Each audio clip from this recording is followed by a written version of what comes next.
This is the Reuleaux Twisty puzzle, and I'm not sure how to pronounce it, but let me explain how we got here. So it's a score one type puzzle, and a score one is a branch of Twisty puzzles that looks kind of like this, has essentially two chunks of pieces, and they're basically chopped up into different angles.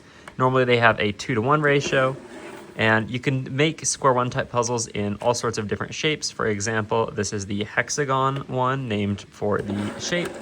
So for this puzzle, I wanted to do one that was a triangle, but if you attempt to make this shape with a triangle, you'll notice here that if you give the edge and corners a 2-to-1 ratio, like a normal square one, then this line that would normally go straight through it to make a turn, here, so you can see the line going straight through, it doesn't exist. These lines, this line does not parallel with this line, so there's no possible turn that you can make here.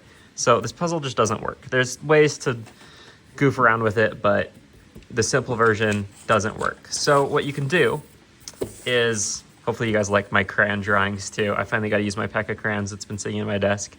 Anyways, so what you can do is you can make the angles the same. So the edges and the corners now have the same angle. And now you can see we have these straight lines going through the puzzle. But this is kind of boring because when you have the same angle, there's not going to be any bandaging. Like a normal square one has bandaging where you can see right here, suddenly this move can't be made. And that makes the solve more interesting.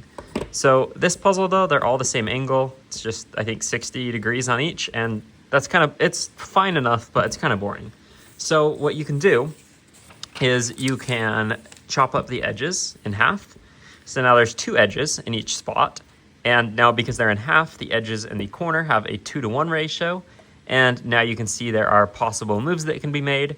You can't do any of these moves that cut up the edge at first, but you can, once you start scrambling it, then those moves essentially get unlocked. So this is a valid puzzle that is perfectly fine. Might go by a couple different names. One name that you could give it is a double-edged triangle 1 or a triangle 2, or the naming scheme's kind of all broken. But here's the thing with this puzzle, right? This puzzle has two edges in each spot. So these are both going to be, say, green edges. And the issue here is this edge goes to the left and this edge goes to the right. So these edges cannot swap spots. This one is going to have to be on the right and this one's going to have to be on the left. Otherwise, they'll be sticking out kind of weird, which is fine. But I wanted to make a puzzle where both of these edges could be interchanged, right? So either red edge could be in either red edge spot, and same for the blue and green edges. And so what I did is I rounded the edges so that every part of the edge is the same distance from the center. And what this does is it makes it so that if this edge is in this spot, if these two swap spots, the puzzle is still solved. Nothing really happens to the puzzle. And so I actually left the corners flat. And so anyways, this is the shape that I end up with for the puzzle that I was going for in this scenario. And this shape closely resembles the Reuleaux shape, which it doesn't exactly represent it, but it kind of looks like it. So that's where this puzzle got its name. So anyways, that brings us back to this puzzle.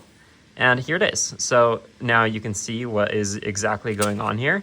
And if you start doing moves on this puzzle, here, like if I offset this here, now I can unlock these extra turns. Now these edges can be broken up and things can happen there. Also, you'll notice here, if I start matching all of these edges up, I can actually put all of the edges on one side and I can get a circle, which is kind of fun, and a hexagon on the other side. I have absolutely no idea how the solving experience is for this puzzle. I might try solving it at some point. I'm kind of scared of it. But anyways, here it is. Hopefully you enjoyed watching, and if you want to get one for yourself, I have some on my website, and I have some cool projects coming up, so any of those purchases are going to help make more fun things possible. Anyways, thank you guys for watching, and I'll see you next time.